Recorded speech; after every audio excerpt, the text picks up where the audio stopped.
Hey everybody, it's Jason for Ether RPG and Clockwork Angel Studios. Now, if you started watching some of my videos for Ether RPG, in my first video I discussed what Ether RPG is, what its influences are, what it's based on, its genre, and a few other things about generally how it works. I gave you a little sort of teaser about the whole thing, about what exactly Ether is, and in many cases what Ether isn't. Today, I've decided I'm going to talk to you a little bit about what you can play in Ether. So we're going to talk about the races and the classes in Ether. And I'm going to talk about them in no particular order, whichever one comes to the top of my head first. So, like I said in previous videos and in many postings I've made around the web, Ether does not focus on standard fantasy races at all. No elves, no dwarves. Now, orcs are in the system, but they're not playable. They're sort of mindless, not mindless, but they're a barbarian race. Now, what can you play? Well, the most stereotypical creature you can play, we'll start with that one, is the mortal. Well, what is the mortal? The mortal, effectively, is you, me, anybody. They are, for all intents and purposes, the equivalent of a human. So, they can basically do whatever it is they put their mind to. They are the most versatile of all of the races. They have access to various number of effects to even combine things that other races cannot. For example, mortals can actually have multiple alignments to elemental energies, which allows them to be able to cast spells from multiple elements. This ability is quite unique to them. They can even manipulate machinery in such effect that they can replace limbs, which we call mechanizing, with mechanized hands, legs, eyes, even mechanized weaponry. And they can also mix that with sorcery, which again is an effect unique to them. Mortals themselves are the most populated race in all of Ether. They pretty much spread over the primary plane and run most of the major cities there. Now, what else can mortals do? Well, we'll leave most of that as a surprise. I'm only going to talk about a few things with each of the races. But, again, if you want a race that has a very high amount of versatility in what they can do, mortals might be in the bag for you. The next one we're going to talk about is a little more unusual one. That's the anima. Now, the anima, we'll give you the short and sweet on them. Elemental creatures, true elemental creatures, can only survive in their elemental plane. So what happens when they get shunted due to portals being opened into other planes, such as Ether? Well, they start to die. However, elementals can bind themselves to a material based upon themselves. Water to some form of water, wind to some form of actually dirt or grit that can blow easily in the wind, earth into sort of a natural material such as stone or wood, and fire into more of an unnatural material, mostly metals. They can bind themselves to these and retain their essence and prevent themselves from dying, at least temporarily. Sooner or later, even the body they've bound themselves to degrades into nothing. Well, these beings, because they exist in completely other planes of existence, have no concept whatsoever of this plane or its people. So they're very alien to us. Their social interaction is lacking, which can bring about humor or other situations that may have them being confused or having no idea what anyone's talking about. But because of their unique capacity to have bound themselves to some sort of element, they can generate effects such as releasing pure elemental energy from their form, building their form into various elemental weaponry straight from their hands. They can also be immune to countless number of effects because they are actually an inanimate object if you really think about it. And they can generate all sorts of other effects involving manipulating, controlling, storing, and absorbing elemental energies, mostly absorbing and healing from. So from there, we'll talk about, the changelings. The changelings. Well, changelings are plain and simple shapeshifters. Now, what makes them different from mortals is the fact that how a changeling exists is they actually come from the lands of the dreams, from the dreamscape itself. Normally, nothing can leave the dreamscape. It exists only in dreams, and getting anything out of there is an impossibility. However, every once in a while, A scar opens in the dreamscape, an unstable portal that pulls one of these creatures across the endless planes and deposits it in the realm of spirit. Well, when that happens, sometimes these dreams cross the path of a spiritual creature or just a soul wandering in the plane of spirit. And when that happens, the two join and become a changeling. The changeling is then free to make its place within the world and become whatever it is it wants to be. Their natural forms can be whatever it is their imagination brings to them. Their natural form may look like another race, but it also may look like something else entirely. But it certainly looks what you would say humanoid. 2 arms, 2 legs, and a head, and a chest area. Other than that, it's pretty much up to the player to decide what their changeling basic form looks like. Now, what can you do from there? Well, you're a shapeshifter, so you can assume the forms of other people, and depending upon how you choose to advance, you can grow larger, grow weaponry, change to grow survival-like features. You can also learn how to change for extremely long periods of time without having any cost, or a very, very limited cost over that time.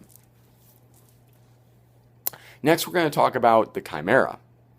The Chimera are actually descendants from an infusion of a mortal and a monster. Now, the infusions don't necessarily have to be some sort of magical experimentation by some sort of Dr. Moreau geneticist. Oh no, it could be something a little bit more along the normal lines of a transmuted monster taking mortal form, finding comfort in the arms of another mortal, and living its life quite happily, hidden among regular people. Well, what's born is a chimera. A chimera draws many of its effects directly from its monstrous heritage. It can get monstrous edges, monstrous attacks, defenses, and qualities. You want somebody who can basically use things from the bestiary or the sample monsters that are in the back of Ether Core. This is the only way in the entire game to do so. You do not have access to any of these except with the Chimera. And many of these edges are very, very powerful and very, very effective. They can also, of course, unlike some races, they are what we call artificially aligned, so they can't actually do any spellcasting. And I did forget to mention that about the changelings, I'm afraid. They are artificially aligned as well and can't spellcast either. Now, let's see here. Next, we'll talk about the immortals. Well, an immortal is one of the creatures that exist within the plane of spirit. In fact, they are one of the only creatures that exist there. It's their plane, it's their place. Originally, they are the caretakers of the dead that allow souls to pass through the causeway from this world to the next and determine their place within the omniverse. Now, what are immortals? Well, immortals look at least very similar to mortals in many respects. Usually taller, gaunt. They sort of look a little more deathly than a stereotypical mortal would. So, what do their control over death bring them? Pardon me. It brings them the ability to resist it, to control it. They are the only race that can actually manipulate the spirit element in terms of spellcasting. And it has unique effects, a lot involving necromancy and some very, very hard-hitting stats effects. Immortals can actually draw upon other abilities, too, that make them a little more dead. They can become insubstantial. They can fly. They can be immune to various effects that normally result straight up in death or high amounts of debilitation. They can also draw upon infinite memories because they themselves are reincarnation of past life after past life after past life. How about we go to the Machina? The Machina are actually a race of, well, for lack of a better word, machines. They were given life accidentally just before the War of the Magi and sort of helped win the war as a result of the fact that many of them can be completely and utterly immune to magic. They can also upgrade their various systems, just their body itself, with mechanizations far more easily than can any other race. Well, maybe not easily, but with less limitation. They can get a lot more and do more with them because they themselves are machines. And of course, being walking machines like the anima, which are walking bits of stone and metal, they can be immune to a high volume of status effects. And like I just mentioned, they can in fact be immune to magic. So if you're interested in anything that doesn't have to worry about spells coming and hitting you in the face, the Machina are definitely the ones to look at. Let's see here. After the Machina, how about we talk about the Outsiders? The Outsiders are an enigmatic race of, for lack of a better word as well, aliens. It's said eons ago they fell from the stars, and in that catastrophe, they found themselves here in the lands of Ether, unable to return wherever it was they came from. Of course, these are myths and old wives' tales told around the bedtime and around the fireside table, so who knows if they're actually right, but many believe that they are. Now, the Outsiders themselves look very, very odd. You can sort of keep in mind an influence from sort of standard aliens, bulbous head, reverse bent legs, elongated hands, three-fingered hands, etc. They are a race of telepaths, telekinetics, and technomancers. They can manipulate your mind, move things with their mind, and of course control machines with their mind. They also have an advanced affinity towards machinery, including mechanizations. Mechanizations can automatically heal while they're being equipped with them. And of course, as a quick reminder, a mechanization is think of it as a cybernetic upgrade. And they can do any number of things with the various aether crystals that actually power various machinery in modern ether. Let's see here. I feel like I'm forgetting a race. Anima, Changeling, Chimera, Mortal, Machina, Outsider. Nope, I got the three. So, the three remaining that we have are the Planar.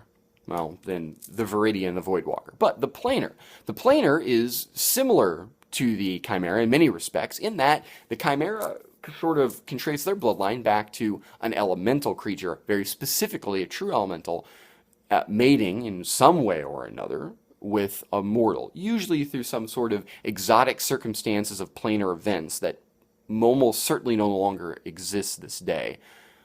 Well, planars, their bloodline is so strong that it's very difficult for that bloodline to die out, even if they were to marry or have children with non-planars, though that is looked down upon. Planars draw much of their power from their elemental heritage. They can, like anima, in many ways absorb, control, and manipulate elemental effects. They draw power from them in many different ways, however. They can infuse elemental energy upon actual weaponry, and they can draw very deep from their elemental heritage and become immune to some very specialized and very dangerous status effects. They can also share many of their abilities with their allies by swelling their elemental affinity onto others, which makes them excellent for party support. So, the Viridia and the Voidbound. The Viridia were said to have been born from the world tree Yggdrasil.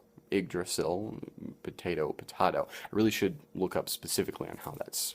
Anyway, and when Yggdrasil dropped its seeds to the world, their home of Sylvana was born, and from Sylvana's branches were they. Well, the Viridia, being living plants, do any number of things that no one else can do. They can generate natural poisons, they can generate pollens and other effects which can put people to sleep, make people hallucinate, can help control their minds. They also can regenerate at a very high rate of speed and gain various defensive properties such as natural grown armor, and of course they can manipulate spell energies as well.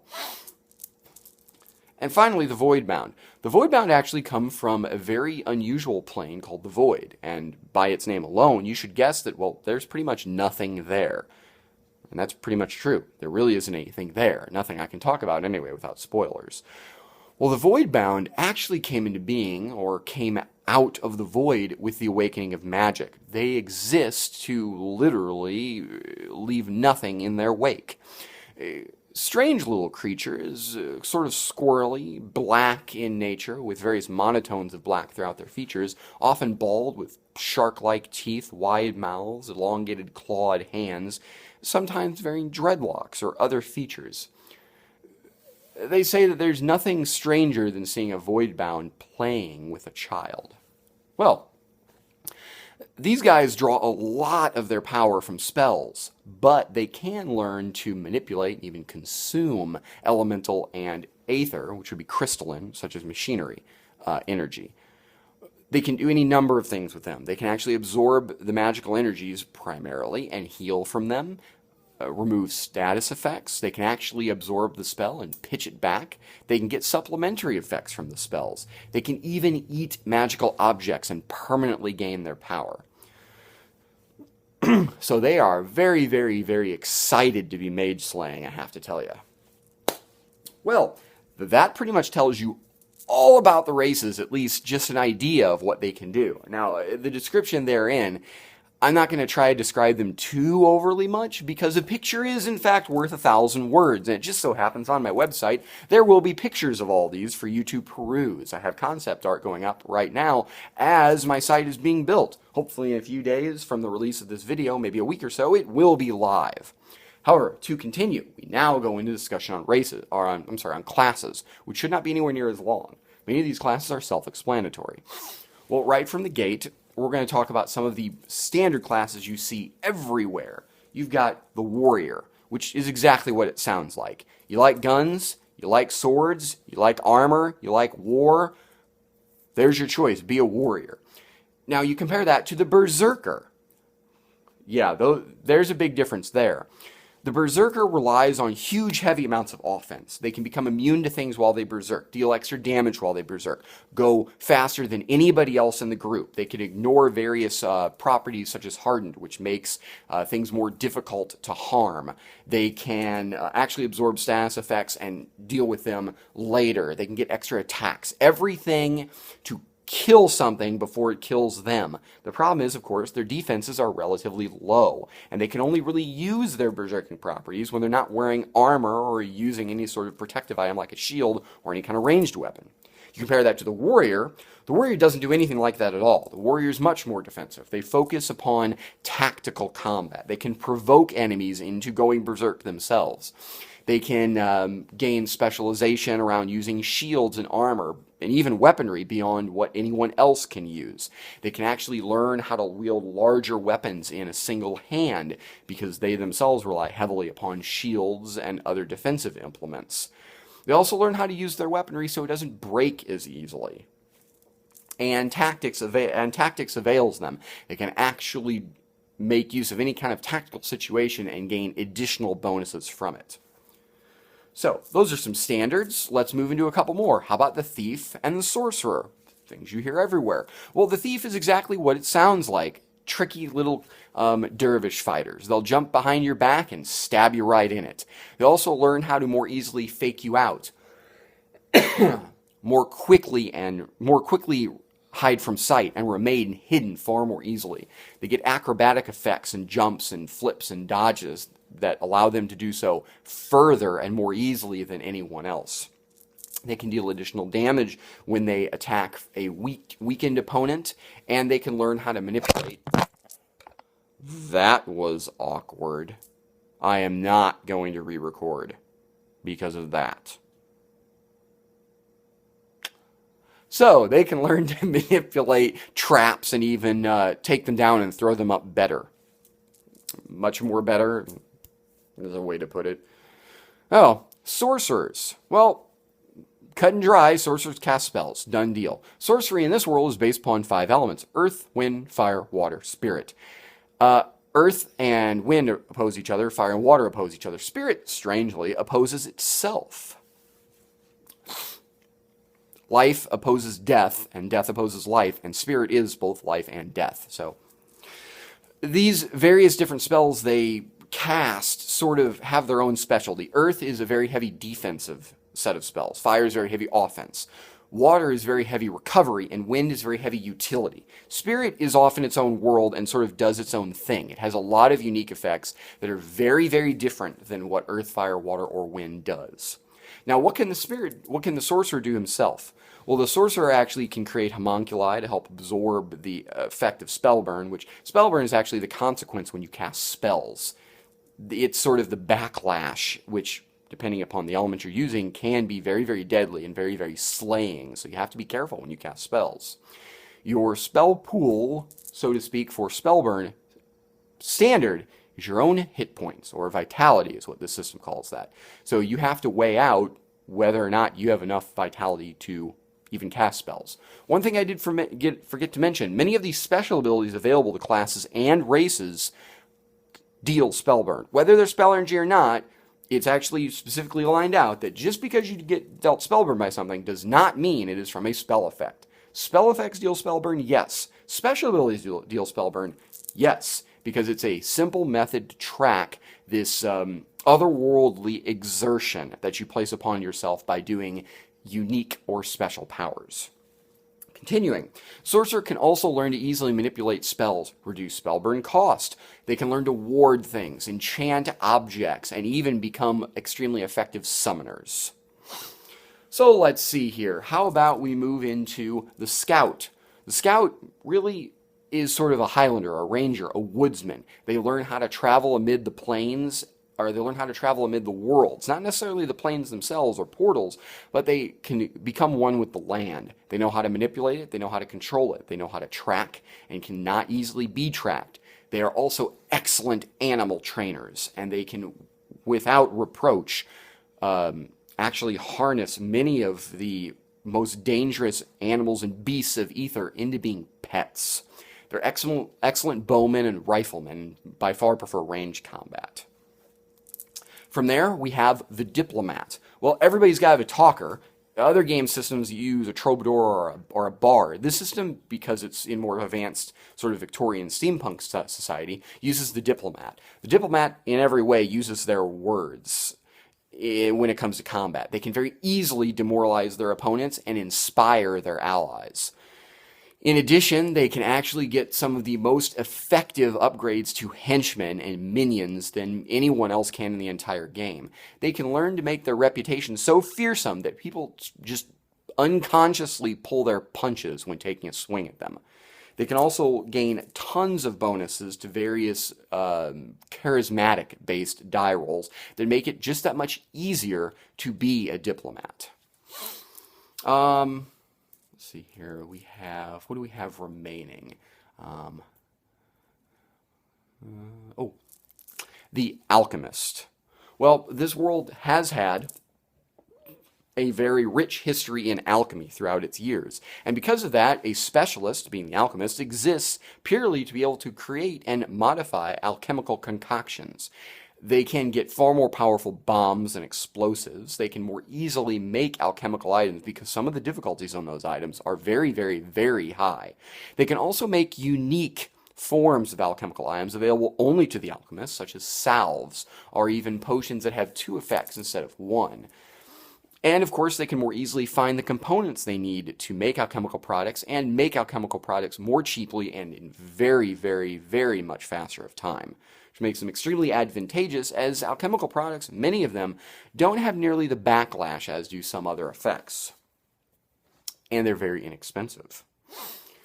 Now, we have the remaining couple of classes. We're going to talk about the Pilot and the Machinist. What the Machinist builds and repairs, the Pilot pilots.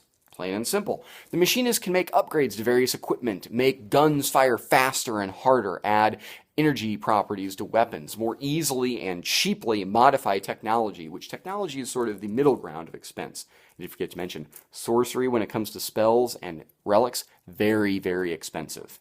Anyway, the Machinist can also optimize things beyond their normal condition level, basically their vitality as an object. And they themselves are excellent gunsmiths and excellent at making very, very fast and sometimes beyond fast repairs. Repairs so fast they only take a moment. But everything when it comes to the Machinist, depending on what you do, often has a double edge because technology is fickle. The Pilot learns to pilot, plain and simple. They can control the airships, machine armors, and various water skiffs of the world far more effectively than anyone else. They can learn to pilot them fluidly and in the worst of conditions. They reduce difficulties relating to pilot their various equipment and can even learn to pilot and be a gunner at once, relying upon a different set of skills to do so. And of course, one thing that pilots learn to pick up is they can actually learn to directly control and influence their own constructs. They have any tin weakened soldiers working for them, they can actually control them directly and more effectively make use of their firepower. And finally, we come to the very last class of ether, that is the Keeper. Well, as previously mentioned, there are portals, holes between the dimensions of the planes of ether that one can travel through to get from place to place. The Keeper learns to manipulate these. They can make them go to other places. They can travel through these portals more safely. They can more instantaneously travel through the portals. They can even manipulate portal energy to allow them to teleport, make projectiles miss them, and even use these energies to cause various amounts of damage to their foes by flooding the area with these planar forces. They can lock down portals or open and or close them. So if you need someone to get through a portal, the Keeper is definitely your man or woman. Well, I think I have talked long enough today. I've sort of given you an idea of what races and classes are available in Ether. I hope now you're interested enough to come to my website once it's live, which again, by the date posting in this video, it should be about a week till it's live. If it's after that, well, hopefully it'll still be live. So, come take a look, ask me questions. Got emails? I got answers. Questions, quandaries, anything you got, hit me up. Take a look at my website. Take a look at my various social media accounts. Let me know what you think about Ether RPG. I'll be more than happy to answer any of your questions. As usual, I'm Jason for Ether RPG and Clock Angel Studios. Thanks for watching.